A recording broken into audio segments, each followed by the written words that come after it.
I'm standing on the spot where Birmingham's Greenwood Cemetery began in 1825.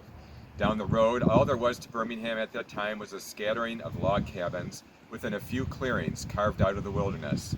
The settlement was informally known as Hamilton's Settlement, or Willets, or Hunter's Settlement, depending on who you asked.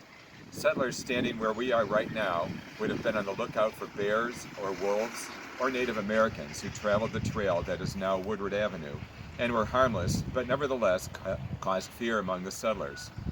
Up north of here on the Saginaw Trail, where Woodward and Lone Pine now meet, John and Polly Utter had a little log cabin and a farm. Neighbors Elijah Fish and Dr. Ziba Swan were all veterans of the War of 1812. It was a close-knit community. Elijah Fish's brother, Imry, was also a veteran, but he was known to suffer through periods of mental illness. For some reason, he was boarding with the Utter family, who had a teenage son, Joseph, a 13-year-old daughter, Cynthia, and a 4-year-old, Mary Ann. On Saturday evening, April 3rd, Imry left the farmstead and didn't return. The next morning, his clothes were found about a mile down the road toward Detroit, and around 10 a.m., Imry was found totally naked farther on. His brother Elijah took him back to his cabin, where Imry seemed to recover his senses. On Monday night, Imry began to show signs of agitation. He went to the Utters, where he had a chest, and took some of the letters and papers and went off into the woods. His brother Elijah, alerted to his brother's behavior, went to look for him, and as he approached the Utter home at dusk, he heard shrieks of distress.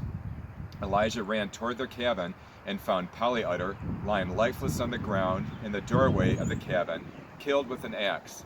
He ran toward the sounds of further commotion and encountered his brother with axe raised, yelling at Elijah, "You want killing too."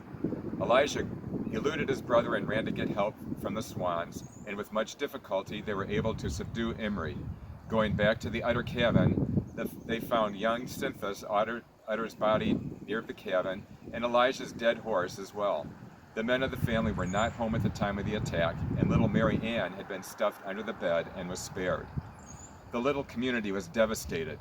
In the 5 years of settlement, no community cemetery ground had been established. Dr. Swan quickly donated a few of his acres in the far southwest corner of his land for the cemetery, and Polly and Cynthia were buried here together, becoming the first interments at Greenwood Cemetery.